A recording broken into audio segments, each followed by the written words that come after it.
Hello again and welcome to our update, this time covering figures for the month of March 2013.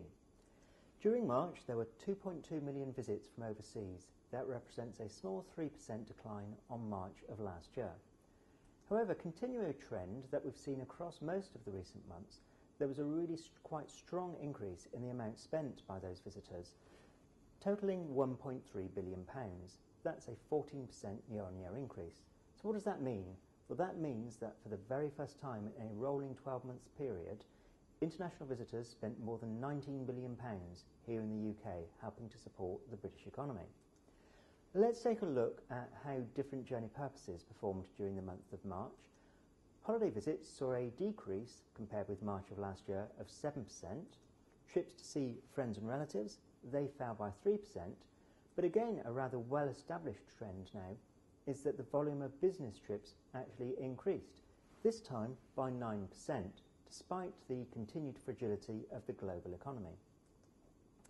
We now have final data for 2012, so let's take a look at Britain's top markets. Starting with the arrivals league table, we can see that France generated more visits for us than in any other market, followed by Germany and then the US. 9 out of the top 10 markets saw more than 1 million visits, with a slight decline in the number of visits from Australia, taking that market just below the 1 million mark. How about looking at the amount spent by visitors from overseas? Here it's very much the US that dominates the top of the table, with spending of around £2.4 billion.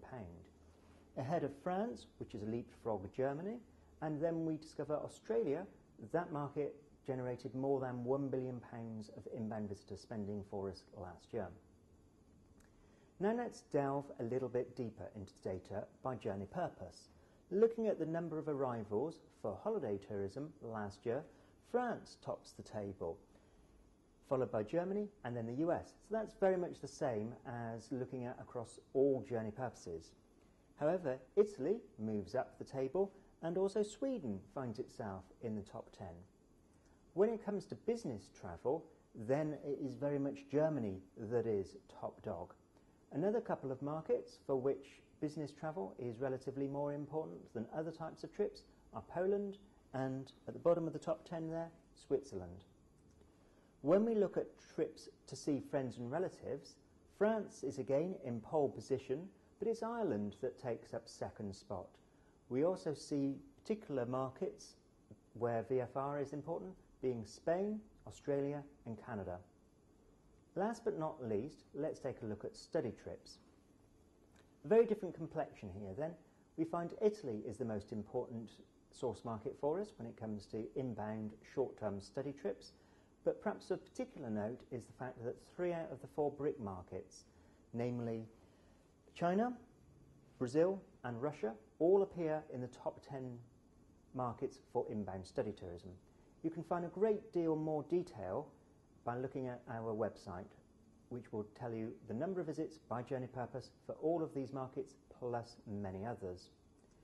Next time, we'll take a look at the provisional April data, and we'll also examine where it was that visitors during 2012 spent their time here in Britain.